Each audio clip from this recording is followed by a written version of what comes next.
Hello, everyone. It's Mel Power, and it's Global Bookkeeping Week. And to celebrate raising a cup, it might be a glass as it gets closer to the end of the week. Anna and I are running a series of live streams this week. And I'm also very excited that I was appointed a companion, which is like a fellow of an association with ICB Global just last week. So thank you so much, the Institute of Certified Bookkeepers, for the acknowledgement. And I love it that you appreciate the work that we do at Bookkeeper Revolution, and we love the work that ICB does in championing bookkeepers as well. Now, the streams this week that we're doing, the live shows, are all about bookkeepers, but we are actually having real live bookkeepers. So we've done a lot of industry guests, but for Global Bookkeeping Week, I really wanted to be actually talking to bookkeepers with all different size businesses, with all different life experiences, and also at different stages in their journey. And today I have with me, I have to say, one of my most favorite bookkeeping ladies that I know. She's not only just gorgeous inside and out, but she's hilariously funny.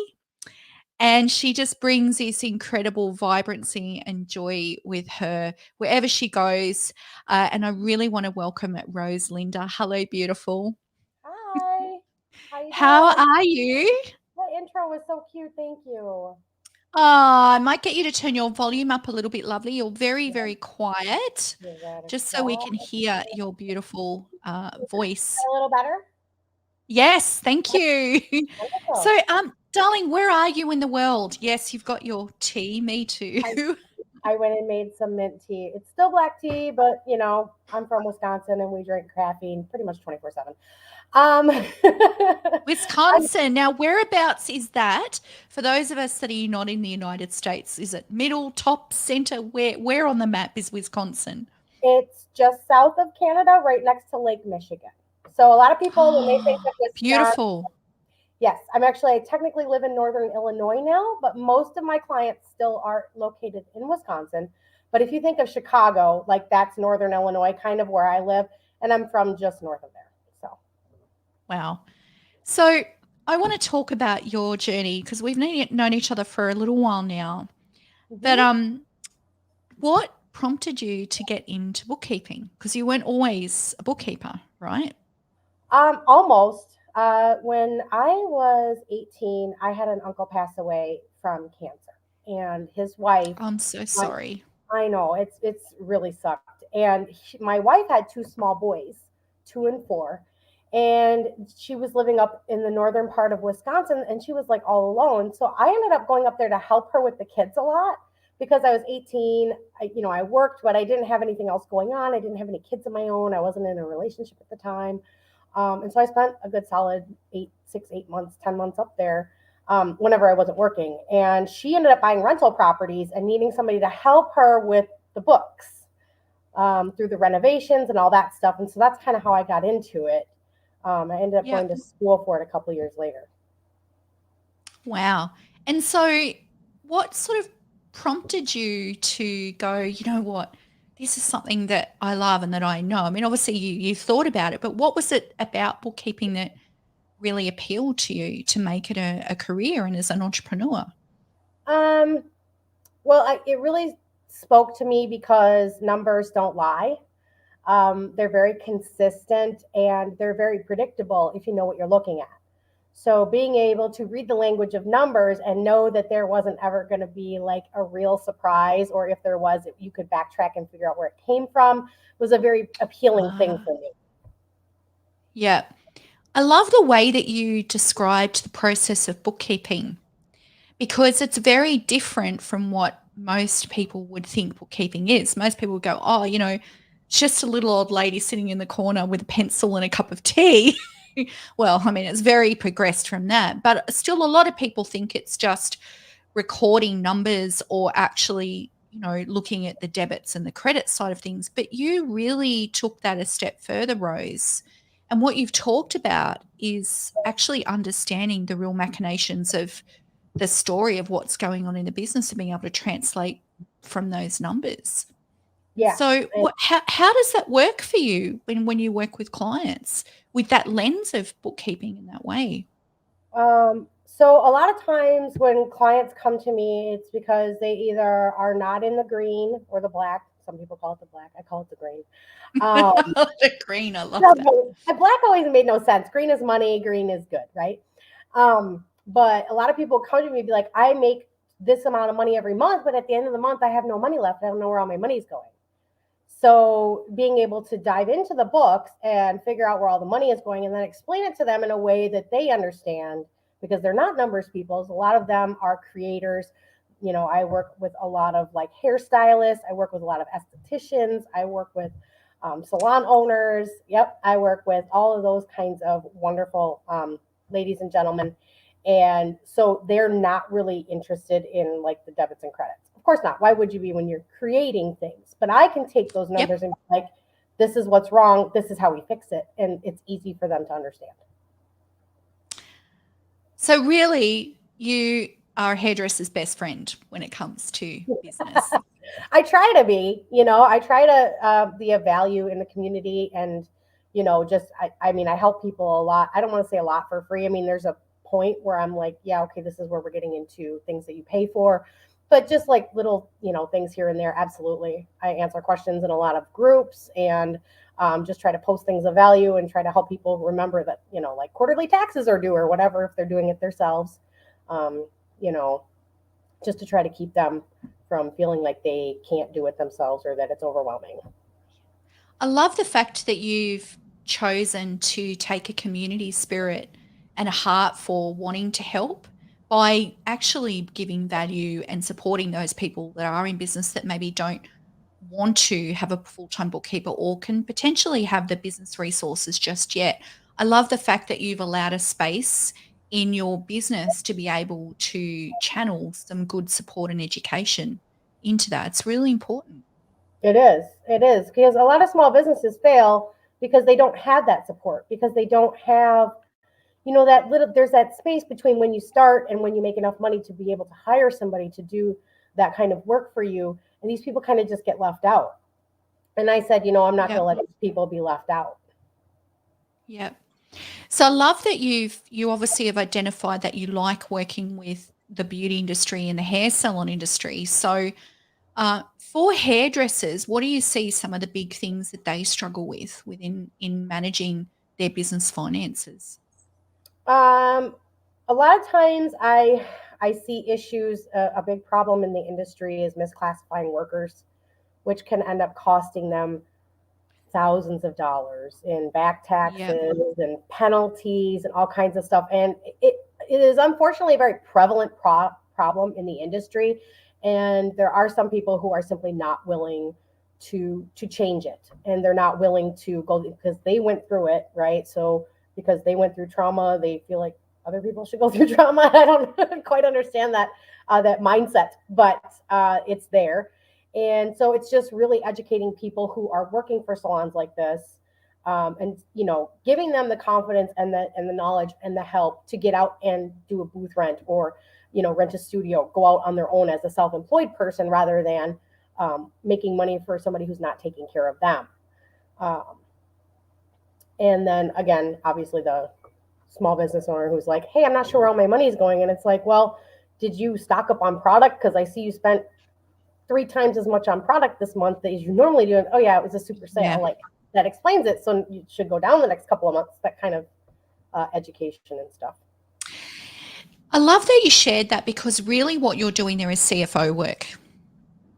Mm-hmm. And it isn't, so, we look at the actual role of bookkeeping and that's the recording and classifying of transactions. But right from the start, with your whole description of how you view bookkeeping, is that you really have taken that step up to providing that CFO type of services where you're actually looking at the numbers, you're diagnosing what's going on, and you're actually relaying that information to the business owners so they can go, wow, okay, well, right, okay, I hadn't thought about that. Well, why did I buy product? What is the effect? that's going to have on the business. So what led you to really thinking about wanting to work with business owners in that way? I mean, it's easy for a lot of bookkeepers just to go, no, we're just going to record the numbers and leave it. What really drove you to want to help in that way, take things a step further? Again, it's that small to medium sized business where they may be having trouble growing because they don't understand that they're holding themselves back in some ways. And I can't help with all of those ways, obviously. If you're Yeah. having problems retaining clients because your workers aren't doing a good job or whatever, that's a whole other thing. But if you're overpaying for product, or you're not paying attention and somebody else is double charging you, or all of these different kinds of things that sometimes just fall through the financial cracks because you're running around like a chicken with your head cut off trying to run a business. I mean, Yeah. I've done it. I know you've probably done it. We call it the hamster wheel, right? You got to get off the wheel to assess what's happening, or have somebody from the outside, see what's happening and be like, hey, you need to look at this because this is what the problem is right now. And being able to do that for those business owners has really given me a sense of purpose and of community. You know. I love that.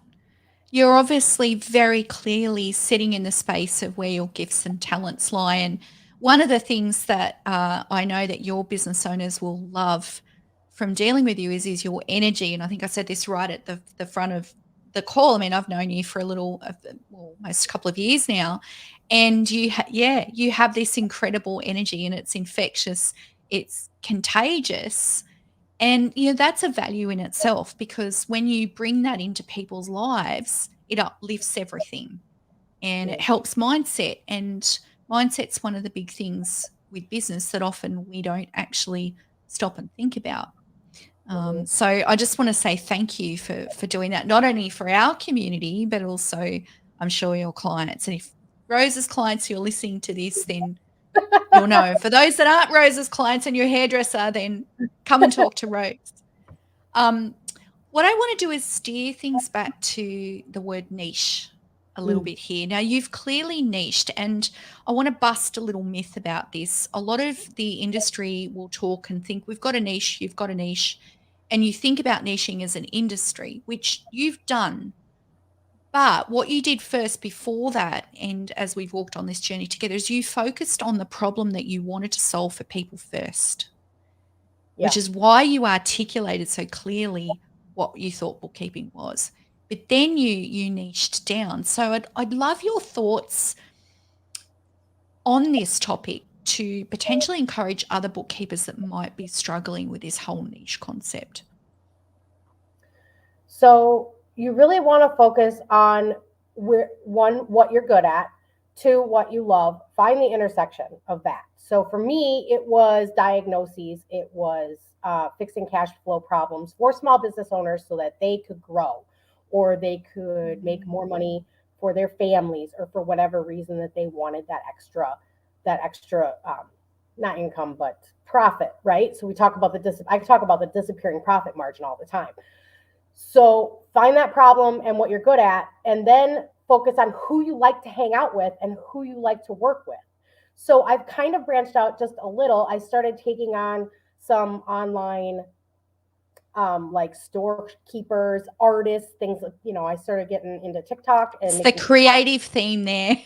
Yeah, yeah. And so, yeah, but it's very creative. So again, maybe numbers really aren't their thing. I mean, I went to have a picture framed today and he's like, "What do you think of this?" And I was like, "I'm an accountant. You can't expect me to know what colors look good together." Like, that's just not what I'm good at. It's really funny all the time. My husband's like, "Hey, I'm going to fix this." And I was like, "Accountant, I have no idea what you just said. I'm not an engineer," because he's an engineer. And so he'll talk about how to fix something, and I'm just totally lost. So that's what I do for business owners who are very creative, but maybe are having issues with their profit side. And I love that. I love being able to help them. I love that. So, one of the other things that you and I have often talked about, and Rose actually has not only got her own bookkeeping business, but she's actually written content for us here at Bookkeeper Revolution as well. to help other people get into bookkeeping and understanding about debits and credits. And thank you for your amazing, great work and your continued encouragement of the industry, which is one of the reasons why I wanted you to come in for this week too, because you have given a lot of time and energy and support to others. And for those of you that are in our community groups, if you're not in the Facebook group, the link's actually scrolling across this screen. But one of the things that Rose and I laugh a lot about, yes, is business names. Now, I know you've seen a lot of bookkeepers really get stuck at this point. Yes. Do you want to share your thoughts on it? Because we have got a little joke which we'll share, but I'm going to let Rose talk about it. So it's really funny. So the name of my firm is Dorota Accounting, and it's a very, very unique name. Like you will not find that name anywhere else in the world. And it's actually a mashup of me and my husband and my son's names, which I actually got from my aunt when she created her business for doing the rental properties after her husband passed. She did a mashup of her and her son's names. And so I kind of ran with that same idea. Poor Charlie, my daughter got left out because I was pregnant with her at the time. Um, and so we didn't know what her name was going to be yet, and so she kind of got left out of there. So I said my next business is just going to be named Charlie whatever. But people get so hung up on the name, and I said, okay, just pick something that you love and go with it. If it's prisms, if it's unicorns, and then you said something that made me laugh so hard I squirted coffee out of my nose. I was just, it took me a while to recover from that. But for anybody who wants to know, she said we should just call it jelly beans on toast bookkeeping, and I lost it. I was so tired at the time. So, Yeah, it is a funny, and thanks. It is a funny story, that one. And I think the guts of that is that, don't get hung up on a name or a brand, because it actually doesn't get you clients. and It's irrelevant. and it's super easy to fix. Anybody, you start your LLC, you decide you want to change the name, you file a DBA with your state, you're done. It's literally like a piece of paper to change the name. So don't get hung up on that. It doesn't matter. Just get I started. love that. I love that. The other thing I want to talk about is your journey with social media. And Rose and I we could talk for hours, I think, with some of the funniest things and stories that we've experienced between us. But this is going to lead into a really memorable one, and I do share it a lot. But your journey with getting, starting from scratch and getting yourself going from not really being present on social media to now, I look at you and you're even on TikTok. Don't worry, we're going to put all Rose's social handles down the bottom so you can I'm follow her. old too. If I can do it, you can do it. And you actually are doing some really great writing. Like and particularly over the last couple of months, I've really noticed you really coming out of your shell, and you're taking up a lot of the writing techniques that I've taught you through the program as well, but you've really owned it. And, I guess I want to hear a little bit about your journey of that, and how you've come from really not doing anything to really embodying just who you are and expressing that across the different platforms.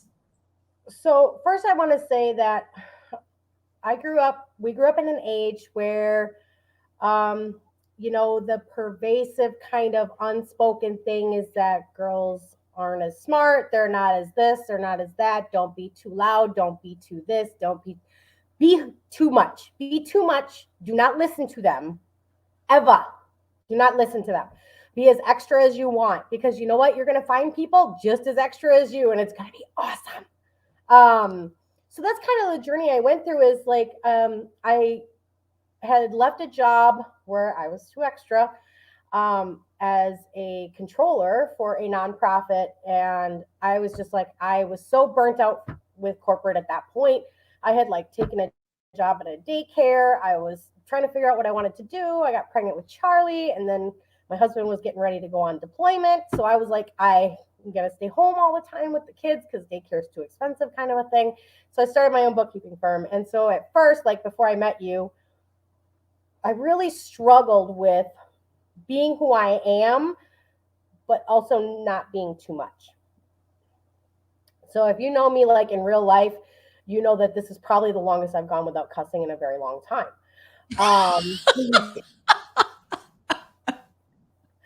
But it's not necessarily like horrible curse words, but I tend to be a little bit more energetic. I tend to talk with my hands. I tend to give extreme examples so that the point is not missed and that kind of thing. And so for a while, I was really concerned that that was too much for people. And then I was like, you know what? If it's too much for them, they can find somebody else to work with. I'm not their person then, and that's okay. And Creatives love that. I had to be okay with letting those people go, though. And I had to be okay with not being helpful to everyone, right? So I think we all kind of struggled with imposter syndrome a little bit too. Like, this isn't really me. So I kind of went through that phase too. And then I finally was like, you know what? This is the story. And if people don't like it, they can scroll on. And if they like it and they want to comment and they want to talk about it, great. And that's kind of it in a nutshell. We have a term for that. It's called FIFO, fit in or F off. That is in life, though, which I'm sure we can come up with something funny for that. I think it's wonderful that you've embraced who you are and accepted who you are, because we only have one life, we only have one opportunity, and trying to fit around, what is it? The square peg in the round hole. Can you get me saying that thing? I've had a similar experience too, where you try to fit in and it doesn't fit and you feel uncomfortable. When you let that go and you simply step into being who you are, then you attract the right people. Right. It's that law of attraction stuff, it's kind of true. Well, you got to be ready to let people go. And unfortunately, I had, some people like I stopped talking to certain people and because they were always negative or what, people I had known for decades. I don't talk to anymore because they don't understand my journey. They're stuck where they are. They're not interested in growing, and they see me growing and they get jealous. I don't know if I don't know. They just like stopped talking to me, and I had to be okay with letting that go. I love that. Letting go. And I think the one thing when you mentioned that when you talk about jealousy, and in Australia, often we call that tall poppy syndrome. I don't know if they have that terminology in the USA as well, but it's where, people go, oh, who does she think she is? Or, it's kind of like they hate on you. And what I've learnt, because I've experienced a lot of that through my own journey. And what I've realized is it's never actually about us. No. It's always about when people make those expressions, we're actually simply a reflection, and it's actually how they really feel deep down about themselves. Yeah. I think when you accept that and you can let it go, it's very, very freeing. It's very empowering to realize that you're going to keep shining regardless of what anyone thinks of you, and you're going to keep helping people regardless of the hate or whatever people are going to throw at you. And you know what? Haters are going to hate. And it was so funny because I think I don't want to say this was in Taylor high school. says, shake it off, shake it off. Yep, pretty much. That's just it. You just gotta, well, I guess that person isn't meant to be in my circle anymore. And if they decide to grow and come with me for the ride, they're welcome to come and jump on the bandwagon. And you just gotta kind of let it go. I love that. So from, bookkeeper to social media queen, and seriously, you want to follow Rose. She's a lot of fun. And you'll also learn a lot of tips and tricks from watching Rose's post about how you can actually start to just be more of who you are online. Because I always talk about you need to be online who you are offline. It's about being authentic, and people want to do business with people. Yeah. So on that note, I can't believe we've been chatting. I think for 25 minutes we could keep going. What are your thoughts for those bookkeepers that might be sort of stuck in a rut? They're thinking they just want to change things up or have more of the people they want to work with. They might be feeling a little bit discouraged. What would be some sort of words of advice and support from you to those who might be in that situation today? Well, first thing is get a coach. Get somebody who knows what they're talking about and who can lead you through the process without being emotionally attached to it like we are when when you're so deep in the forest you can't see for the trees. You need some help. And so that's what I always tell people, like, get some help. I don't care. Olympic athletes at the top of their game winning gold medals have trainers. They have, you know, I do too. I have two.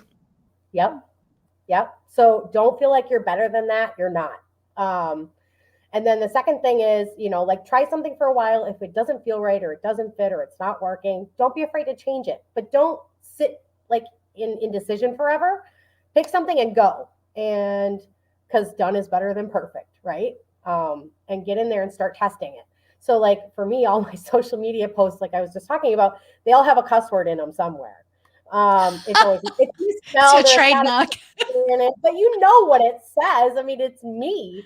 Like, who would I be if I didn't put an S bomb in there or whatever? You know, like the last couple of weeks, like I was sick for a week, then my kids were sick for a week. The heater went out in my house, and then my car broke down. Like, and I was just That like, probably had a few S bombs in there, I would say. put the stories up so they weren't all together. But yeah, so yeah, anytime you guys want to see the circus that's my life, just go check out my page because it's 100% open. So, and that's the other thing is like potential clients will go and look at your page. They want to go, they want to see who they're talking about. You'll see pictures of my Yes. kids in the dog kennel. You'll see all kinds of stuff. But yeah, definitely just get out there and be who you are. I love that. Rose, thank you so much for taking the time to come in and chat with us this evening. Yes, Thank you for big having love from me. Australia. We have to get you out here. I cannot wait. I'm getting my passport right now, which of course I'm having problems with because I lost my original passport from before I was married. Girl, that's another whole. I'm telling you, I tell the universe like, hey, I can handle this, and the universe is like, hold my beer. Love it. Keeping you, Rose. I love that. And thank you for celebrating Global Bookkeeping Week. Let's raise our cups to bookkeepers. Thank you so much for what you do to help small business owners. And we'll see more of you in the community. If you want to engage with Rose, come on into the Facebook group. We'd love to chat with you. I'm in See there. ya. Bye. Bye.